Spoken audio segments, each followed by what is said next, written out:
Support for the show comes from Capital.com, an award-winning investment platform that aims to accelerate financial inclusion worldwide. So if you are looking to invest and you are new to the game, just check out Capital.com's Education Hub, which includes in-depth courses to help you get started. For seasoned traders, Capital.com offers competitive, transparent pricing, 24-hour support in over 10 languages, as well as news, analysis, and insights into market behavior to help you make informed decisions. Check out Capital, that's Capital.com. Hi, everyone, and welcome to Conversations with Loulou, the top 10 business and entrepreneurship podcast in key Middle Eastern markets. What started off as an experiment in 2020 is now one of the leading platforms shedding light on the region's most brilliant entrepreneurs, experts, academics, and leaders. Throughout the 19 episodes published in 2023, I have spent hours curating our guest list, researching and soul-searching to unlock insights that would add value to us. The result? I've had some of the most rewarding conversations with inspiring humans. So I wanted to make it easy for you, and I've put together a two-part series. One episode is the 2023's best aha moments, and the next one is going to be 2023's most practical advice. I'm trying to get every guest specifically and specially selected for their brilliance, their expertise, their humility, and their leadership. It is up to you to take whatever information so that you can feel unstuck, inspired, and capable, and go ahead and maybe try something new. And that's exactly what happened to me. Most of you don't necessarily know my story, but I will definitely talk about it one day. I will say this for now. I never thought that I was going to be an entrepreneur. I don't come from an entrepreneurial family. I was actually laughed at when I told people close to me that I wanted to start a business. But I was inspired by a few individuals who started successful businesses, and I felt so close to them. And it made me realize that I too can potentially build something. I can certainly try. Curiosity has been my driver, coupled with a mission to demystify the world of business and entrepreneurship and make it more accessible to a wider audience. Why? Because I believe that inspiration and information can actually transform people. Before I show you a few clips that I've specifically selected for this special episode, I wanted to share some of my personal key learnings. We've learned from our entrepreneurs that there are two ways to start a business. The first way is that you are reacting to there's a visceral need to solve a big problem, and couple that with a sense of purpose, and you can create something wildly successful. We've heard from Mudassir Shaykha, Ali Halabi, Ryan Leffers, and we've also heard from newcomers like Adam Ridgway and Rawan Badur and Zuhair Shama. While this is the most exciting way to start a business, and it definitely makes a great story, there's also another way. There's the analytical way, the consultant way, where you look at a market, you identify the potential gaps, you look at what companies are doing outside of this region and who are the successful players. And you test a few things here and you see what sticks. And then whatever sticks, then you make it work. And that's the approach that Marwan Shahar and Hassan Jafar took with Karzati, which is one of the really amazing episodes that we've had this year. It started off with sort of a whiteboard and saying, okay, what business models make sense, right? Interesting. And so we had a criteria of 10 or 12 different metrics or criteria we needed a business to check. And we Can you share something like? I mean, we cared about sort of things that were attractive about the used car space. It was a large market. It was fragmented. There was bad customer experience that we can fix. A lot of the Porter's Five Forces type framework were attractive when it came to the used car space. So what that meant was the business would have very healthy and very attractive unit economics. And that was extremely important for us, right? From the very beginning, as we were looking at different business models, we narrowed it down to 2 or 3 models and we tested them in MVP format. But then very quickly, this is the business model that sort of stood out as both having attractive unit economics and something that could become large. Ultimately, you need to fall in love with the problem, which is the why, and not the solution, which is the how. Because if you love the problem, then the solution, the right one, will come to present itself. But here's a key insight here. Entrepreneurs need to fall in love. They have to be obsessed about what they're building. And whatever you may think of that, whether you like this or not, it works. It's the reality. Success requires a lot of sacrifice, period. And yes, you absolutely have to be all in, because you're going to wake up every single day and the world is going to punch you in the face, right? You go through cycles. Things are good, but most of the time things are going to be shitty, yes. And things are going to suck and you're going to have to figure things out, right? But I agree, like, you have to be resilient. You have to be ruthlessly dedicated to what it is that you're doing. Venture capital, or VC, is in the art of selecting people business. That's what it's all about. It's more art than science. We've heard it from venture builders like Karim El-Sirafi, from early stage VCs like Bassel Muftah, or late stage VCs like GV Ravishankar. It's all about the entrepreneurs. It's all about the founders or the founding team, even at a late stage. We've also witnessed one of the hardest years in recent startup history. Well, since probably the global financial crisis in 2008. And we've called this year the VC winter. What does this mean? It means that money dried up, valuations of startups went down, and investment levels dropped. We are in a hangover mode post the COVID years. We've heard on that from Binod Shankar. He spoke a lot about the macro situation. He explained to us everything about inflation and hard landing and soft landing. We've also heard from Philip Bahoshi on the impact of the macro on our region. There were many fatalities in the startup world, including the famous collapse of startup bank, Silicon Valley Bank, which sent shockwaves across the world. A rough week for the banking industry. The collapse of Silicon Valley Bank, the second biggest bank collapse in U.S. history. It is the epicenter of tech startups, venture capital, Silicon Valley Bank. It is the 16th largest bank, or it was, in the United States. And this is really the oxygen for technology, the technology sector. But hey, what doesn't kill you makes you stronger, right? That's what they say. Those emerging will come out bruised but stronger, like GV Ravishankar's Kintsugi story. Do you want to know what Kintsugi is all about? You gotta watch our episode. But despite everything, VCs are in the business of investing. And as Bassel Muftah said, VCs take a leap of faith along with the entrepreneurs. I am a VC today. You can check out spade.ventures. And I tell you, it's a thrilling business, but not for everyone. The common theme across all episodes for 2023 has been resilience. Resilience as we face a downturn. Resilience as we deal with a raging war, ugly, gruesome, and so unfair. Resilience as beautifully defined by Dr. Saliha Afridi in the episode on the art of hearing no. We also spoke about women, not from a gender gap standpoint or from breaking the glass ceiling. We spoke about raising strong women and creating the right environment early on. If you are a parent, I beg you to watch my episode with Karine Khazan Hadati. It is really important. It shows and it tells us how to raise young girls to become strong and capable and independent women. If I had to wrap up 2023 in a few words, I'd say we have been shaken to our core. Our humanity has been tested to its limits.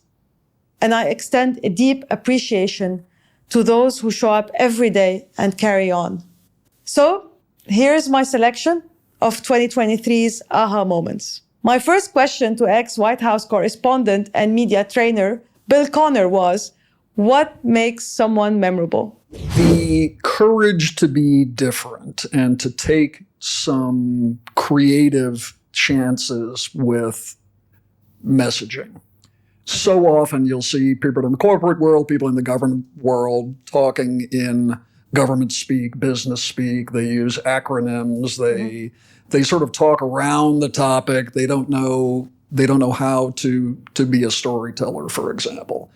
But once in a while, I'll work with someone to whom that comes naturally. And actually, the great thing is that even for people for whom it doesn't come naturally, it is a learnable skill. I work with a lot of fairly famous people who are extroverted, and maybe you wouldn't know that from looking at sort of their public images.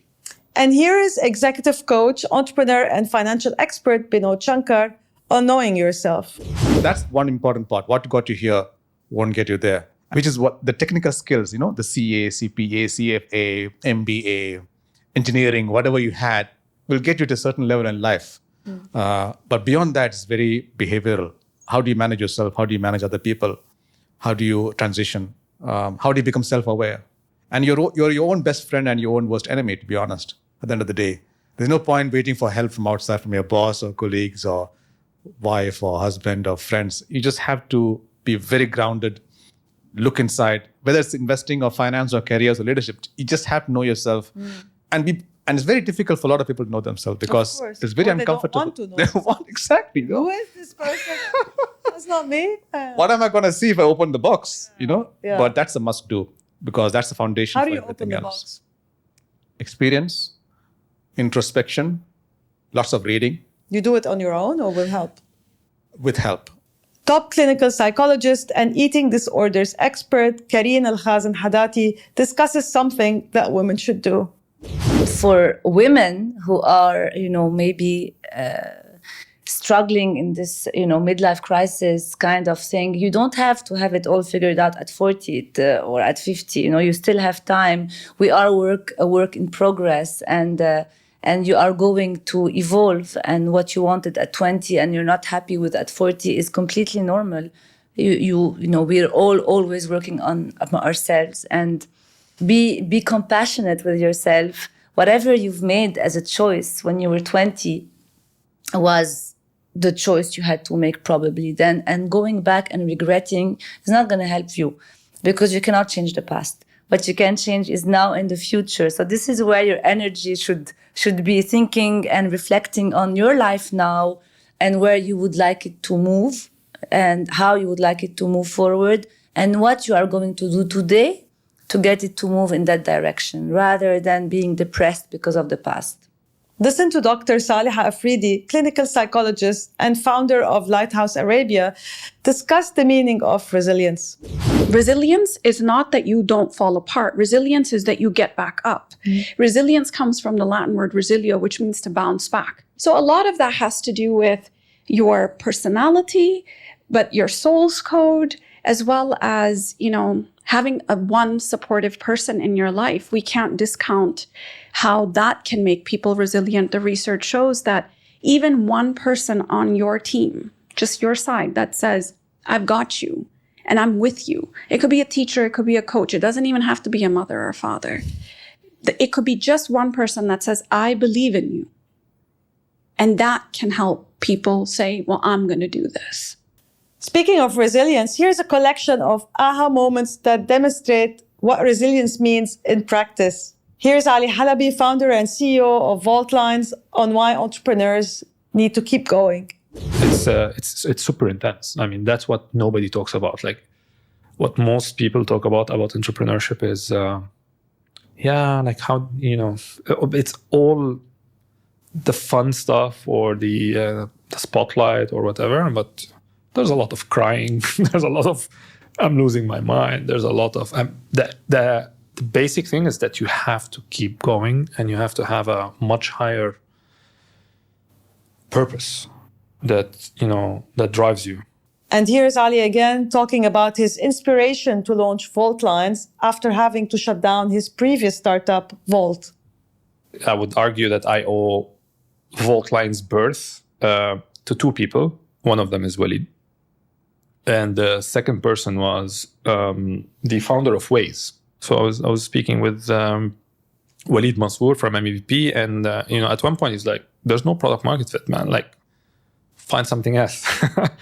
And when your board says that, it's like and you don't have any further argument. The next feature fallacy won't work. You're like, if we build this, it will work. It was the data was clear, the jury was out. So I reached out to Uri Levin, the founder of Waze. I gave a very quick elevator pitch, like just one sentence. I'm working on a peer-to-peer carpooling app. I think Waze cracked things that I wonder how you guys cracked them. And I'm trying to crack a peer-to-peer marketplace. I would love to have a chat with you. Brunei was like, yeah, this is my calendar. Just book next week. I was like, okay, I booked next week. I was super excited. I'm talking with the founder of Waze. We got on a call, and then he listened, and then he asked this magical question. He said, "Are you in love with the solution, or are you in love with the problem?" And that's the title of his book, like fall in love with the problem and not with the solution. And when he said that, I was like, no, I don't care about carpooling, right? I care about filling up empty seats in traffic. Like, it took me back to how the whole story started, right? Mm-hmm. Like, I don't care about carpooling. Like, no, yeah, I'm in love with filling up empty seats in traffic. I was like, thank you so much, Uri. I think this is what I needed. Like, I cut the call short because I was like, I need to work. And he was like, great, I'm happy I helped, and bye, okay. And then I started like researching the market again, but not the carpooling market. Mm-hmm. I went back to the initial problem that got me started, which is empty seats in traffic. All right, so what is traffic made of? What are the vehicles moving in traffic? What's their occupancy rate? And that's where I found the market that today Voltlines is thriving in, which is corporate commute. Mudassir Sheikha, the CEO and co-founder of Careem, talks about the need to work hard. You learned, you got that culture, the grit, let's build something really big, let's sleep in the office, let's do whatever it takes to make it happen from your time in the Bay Area. Because this is not the norm here. I think, probably one of the biggest critiques you get at Careem is that people work really hard. But you've seen it there, right? And you've experienced it there in the Bay Area, and you kind of brought this culture back. Yeah, look, I think that experience was definitely quite an instrumental experience. But look, it doesn't have to be that kind of experience, right? Yeah. People work at consulting companies, they work at investment banks, and they work really, really hard as well. And they do all of those things and maybe even more. And I personally feel that the first job or two that you do, they really shape you, right? And some of these companies, high-intense startups, banks, consulting companies, they may seem hard, but they really instill that discipline of working hard and instill that grit and that resilience that is very important to accomplish anything in life. So, entrepreneurship, as you know, Loulou, is glamorized outside, but in the kitchen, really it's a lot of hard work and day in and day out, and it doesn't end. Yeah. So if you get to practice that, and if you get to sort of live that in the early stages of your life, then it really serves you well down the road. The simple law of physics, right? Yeah. If you're working 16-hour days versus someone that is working 8-hour days, are you not going to learn twice as much as that person? If not twice, you're learning 1.5, 1.7, 1.8. There is that additional learning that's going to happen. Even if you're doing the same thing, you don't get much, much better at that thing than someone that is not working the same number of hours as you. And learning, like money, compounds, right? Something that you learn at the age of 22, by the time you're 30, that learning has led to other learnings, that has led to other learnings. Yeah. It really becomes a powerful force. And Mudassir Sheikha again talks about the secret sauce of Careem's success. When I was in grade 10, and I went to a missionary school in Pakistan, and every morning, the bishop of Karachi at that time would tell us a story. And I heard like thousands of stories growing up. But one day, just before the exams, he said, life is like a boat. On one end of the boat, or one of the oars of the boat, is your hard work. And the other oar of the boat is prayers, blessings, luck. You can call it whatever you want to call it, depending on your orientation. But he said, if you simply work hard and you don't have blessings, then you go in circle. And if you simply wait for the blessings to show up and you don't work hard, you also go in circles. So to move ahead in life, you need both hard work and blessings. So yes, we worked really, really hard. And I think everyone at Careem gave their 500%. But But we were, there were a lot of blessings, as we call them, in the first chapter of Careem. We stumbled on an idea whose time had come, right? The ride-hailing, mobile, somehow it was the right time for that thing to happen. Women in Saudi were still not able to drive, and that became a huge source of growth in the early days of Careem. Even though every time we were asked the question in fundraising or elsewhere, we always said, there are a lot of women taking Ubers in San Francisco and New York, and women can drive in those markets. So we're not worried about women driving, but that was a big problem that had to be solved. And Careem came to the rescue to solve that problem. In fact, a lot of Saudi women back in the days talked about a pre-Careem and a post-Careem Saudi, which was very endearing to hear. So yes, timing was right. Many things happened for us just magically, which if they had not happened, we'd not be here. It was just a combination of these two things. Listen to Tomaso Rodriguez, the CEO of Talabat, talk about the need to be agile in business and the importance of looking ahead. Every morning in Africa, a gazelle wakes up and she knows that she has to run. Yeah. Otherwise, a lion would, catch her and eat her, right? Uh-huh. And at the same time, a lion wakes up and knows that she would have to run to eat a gazelle. Otherwise, she would die of starvation, right? And the morale is that no matter whether you're a lion or a gazelle, you better run, right? But in business, I think is the only place where it's much better to be a gazelle than a lion, because when you're the gazelle, you run straight and the lion runs straight. You run left and the lion comes left. You jump in a bush, lion jumps in a bush, and so on and so forth, right? The gazelle is the one company that sets the path, right? And the lions are the followers, right? When is the moment where the gazelle gets caught by the lion? When is it? When is the moment the gazelle got caught by a lion? When the gazelle is looking back. Exactly. Yes. So when the gazelle looks at the road in front, is run faster than the lion. But if the gazelle starts looking back where the lion is, right, it will get caught. So it's important to focus on the road. It's important to focus on the customers.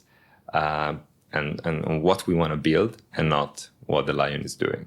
And here is Bassel Muftah, venture capitalist, talking about the need for VCs to take a leap of faith. In our nascent startup ecosystem, we need people to take chances in order to build that ecosystem. I think first and foremost, I'd say all of us in VC are taking a bit of a leap of faith right now, right? Because if we went purely with the statistics and the numbers, you probably wouldn't make any investments. You'd probably just say, I'm never going to be able to exit my position. So we're taking a leap of faith that we are we're growing the market, right? We're building a new industry, and that M&A will get better and it will get stronger and it will become an important part of exiting.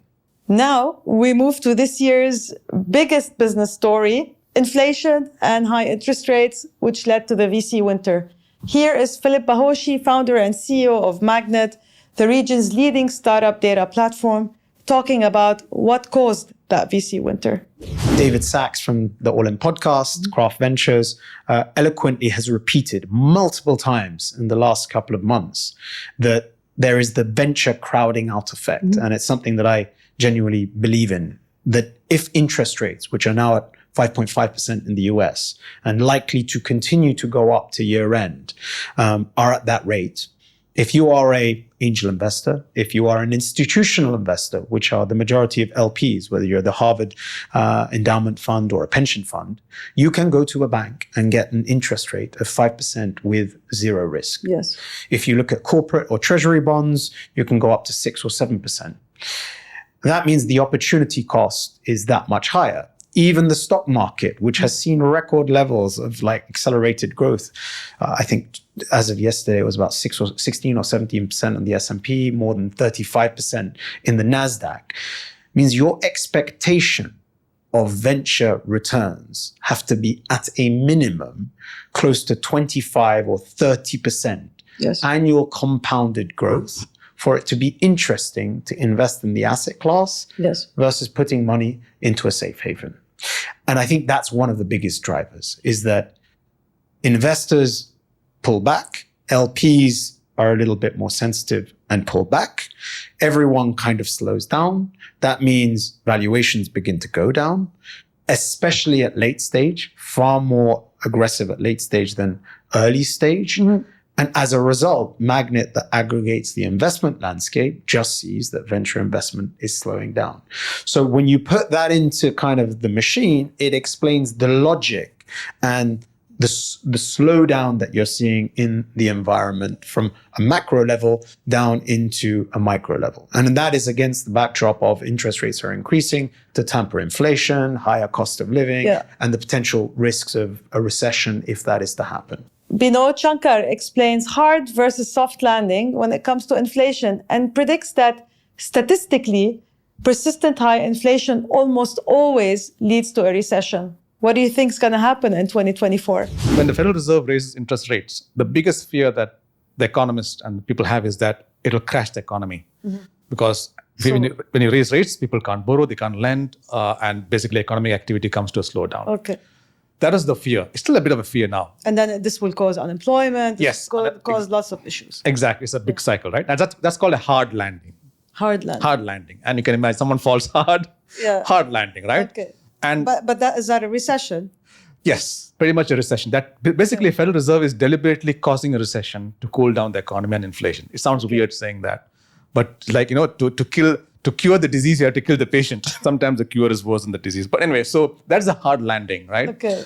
And that has happened 75% of the time when the Fed has hiked rates. So the prospects of a hard landing out historically, looking at historicals, are pretty high. Okay. The soft landing is opposite, where you achieve the magical combination of inflation coming down, but still the economy and the labor market still being strong. Okay. So you want people to still be earning, still be employed, still to be spending. Because in the US, about 70% of the GDP is made up by consumer spending. So you don't want the consumer to put brakes on his spending. That will just crater the economy, right?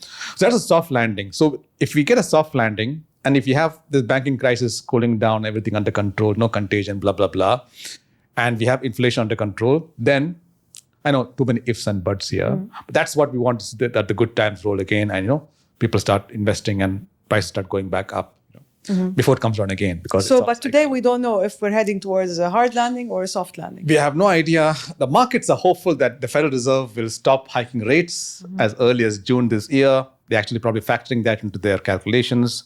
I think they're being too optimistic. Because what happened in the 1970s, I love reading financial history. So if you go back to the 1970s, Loulou, there was hyperinflation. Okay. And there was hyperinflation is like, so let me give you an idea. Right now, inflation is at 6.5%. Yeah. In the late 70s and early 80s, they were in the 20s. Okay. So interest rate was 19% in 1981. Just to give you an idea, right now interest rates are 4.5%. Okay.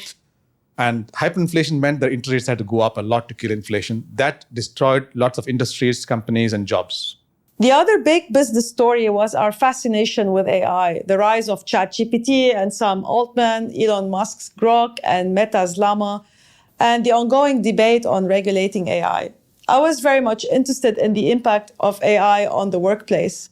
Here's Professor Ali Fenwick, an expert on organizational behavior, talking about the impact of AI on our identity. I think that's going to be one of the big things that, not just employees need to think about, but as I mentioned before, I think companies need to start thinking about that. We often think about the technical aspects when we think about implementing AI into the workplace. And we often forget about the psychological effects of what AI implementation will have to people, right? Because of the fear, people are sometimes reluctant to use AI. But look at anything that's related to digital transformation, right? And there's always going to be people that are going to be reluctant to technology. Why? Because it challenges who you are. It changes the status quo. And you might lose your livelihood as well. Exactly. Yeah, you might lose your livelihood, but identity is really important because your identity is based on who you engage with, your social groups. And so it's an ever-evolving construct. And because we spend 2/3 of our life at work, identifying with the workplace and your job and your profession gives you that self-esteem, right? It helps you to understand who you are. It makes you feel a sense of pride, a sense of belonging. So that kind of invisible layer gets forgotten when we think about the implementation of technology. There's reasons why people resist it because, wait a minute, if I change my job, it's part of me that's changing as well, especially if I've been in my job for such a long time. So, and then again, self-esteem, confidence is all related to that. So transitioning yourself, I think, is really, really important as a way. And the question is, how do you do that, right? So it's helping your employees to better understand what is the purpose of technology. How can it be used? How can you still be a doctor? I think those are the conversations that need to happen, right? You need to have workshops and you get people involved, also employees involved, also with the implementation of the AI. And say, how does this change your job? How can you still feel like you're a doctor, or how can you still feel that you're an accountant with having this AI there assisting you?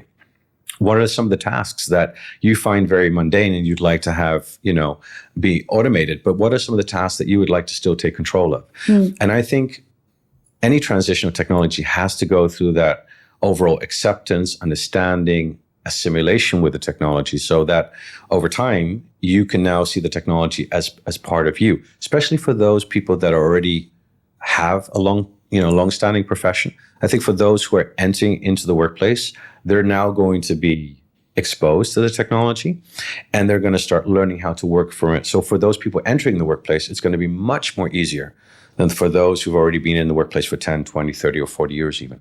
COP28 was a major event in the UAE and the climate debate rages on. Here's Hussam Alam, the founder of Climate Resilience Fund, issuing a sobering warning after I had asked him to comment on Neil Spackman's documentary on regenerative farming, where Neil had said, people can be good for Earth. We are not destructive by nature, but by habit. And our potential for destruction is mirrored by our potential for regeneration. And this is what Hussam had to say. When I hear that the climate crisis is actually a crisis of apathy, that rings a bell for me. That our lives very often, especially in the global north, have become so comfortable that we cease to kind of worry about other problems. And so we consume mindlessly and needlessly, and sort of don't worry about the consequences. And I think that's kind of what Neil maybe is talking about, that it's our lack of awareness that just allows us to consume. And if we were aware, if we could see and feel the destruction, we would be less relaxed or glib about it. But it wasn't always like that, right? I mean, humanity is many thousands of years old, and we have behaved in the past in ways that very much respected the earth and worked with the earth rather than against it, and understood that the earth gives us, and we eat and consume from it. And in some respects, and I don't want to get religious about this, this show or this discussion, but in some ways, it is here to feed us and to serve us. And we've lost that. And in some respects, we are now paying to destroy nature. Because by paying subsidies, for example, to farmers to use pesticides and synthetic fertilizers that destroy the earth, then we're placing a negative value on earth. And we need to accept that nature has been subsidizing the global economy for about 250 years, and that it's teetering on bankruptcy. Dr. Saliha once more discusses the need for employers to create safe spaces for employees. This episode was recorded at the start of the war on Gaza. I have heard from countless friends in the corporate world who are afraid of speaking up because they don't want to lose their jobs. The ongoing clampdown on speech has been extremely alarming. I don't know how we're going to recover from that. But as employers, you have to create safe spaces and offer support for your employees. When there is a war, when there is a crisis, when there is a situation, everyone has a part they play, right? Even in a war. There are soldiers, there are generals, there are negotiators, there are doctors, there are nurses. Everyone has a role. If everyone became a soldier, then we would lose, right? So there are people who can handle the fight a little bit differently, like know what your role is in that fight. I think when we all decide that we're all going to be soldiers, then who's going to be the one healing, and who's going to be the one negotiating, and who's going to be the one supporting, who's going to be using their words rather than, their guns. Like, we all have to think about what is it that we bring to the fight, and what is it that we bring to the cause. So when we keep that in mind and then empower those around us, make space, I think as a business leader, know that there will be people that need to talk about this. So make spaces for them to talk about this, safe spaces. I know some companies that are bringing in psychologists to do debriefings, and you bring in a psychologist and you do a crisis debriefing for those employees, because there's a lot of people who have family members in these places. I know Afghanistan also. So when I'm talking about crises and devastation, I'm talking about Israel, Palestine, Afghanistan right now, because there's a lot of people that have been affected by the earthquake there as well. And there's a lot of people hurting right now. So we need to make space for people to talk about that. Let us listen to some of Philip Bahoshi's predictions for the startup ecosystem for 2024. I think that next year, the M&A activity that has been very slow in happening, which was a prediction I started the year by saying that this year would be a record year of M&A. One thing I didn't take into effect was all of these factors then make it even harder for acquisitions to happen, because in reality, founders are a lot more emotive. Investors have to take much bigger risks in acquiring companies in cash when a safe haven can allow them to get through the next 6 months. But I do think that as that begins to soften, you will begin to see more and more consolidation going into 2024. I think that Saudi Arabia and the UAE will continue to become the standout geographies in terms of invested capital. SVC alone has made investments as an LP. We talk about the dry powder availability into the likes of multiple funds in Saudi Arabia. And there's a concerted effort, and we talk about the ecosystem development focus. I really do see that in Saudi, with all of the activity that's happening, you will begin to see these larger companies raise funds and continue to scale from a geographical perspective. And I do think that valuations will continue to slow down into 2024, and that it won't be until the second half of 2024 when real investment activity will begin to pick up. And for entrepreneurs? Tough times. Et voilà. I hope you enjoyed this episode. I want to really, really thank our guests who have given me their trust, who showed up and shared openly and helped enrich the conversation and grow the podcast. And to you, our listeners, there are no words to express my gratitude. Everyone who sent me LinkedIn messages, WhatsApp, Instagram messages, I really want to say thank you. You have inspired me to keep going, and it wasn't an easy journey, I can tell you that. You've joined me from all corners of the world. You've shared the episodes and contributed your thoughts. Thank you for being part of Conversations with Loulou. You really inspire me to keep going. Now, Conversations with Loulou has firmly cemented itself as a top 10 business and entrepreneurship podcast regionally. So the only way from now is onwards and upwards. Thanks to our sponsors, Capital.com, who supported the show. We are actively seeking strategic sponsors for 2024, so definitely reach out if your vision and your values align with ours. I wish you a Merry Christmas and Happy Holidays. I wish peace upon this region so that we can thrive and prosper. This region has so much to offer, and I'm so happy to be part of it. I'm so happy to be shedding light on some amazing stories, on some brilliant people. Don't forget to subscribe wherever you listen to or watch your podcast. And do write me a review. It really helps in getting the show discovered. And don't forget to share this podcast with your family and friends and your colleagues and whoever you think might be interested in this content. And please fill the podcast listener survey. You can find the link to that in the show notes. It's completely anonymous, but it will help me get some insights about you, and that would really help me in growing the show. As we move forward, I promise to bring more stories, more insights, and more aha moments. Together, let's continue to explore, learn, and grow. Here's to another year of great conversations and unforgettable moments. See you in 2024.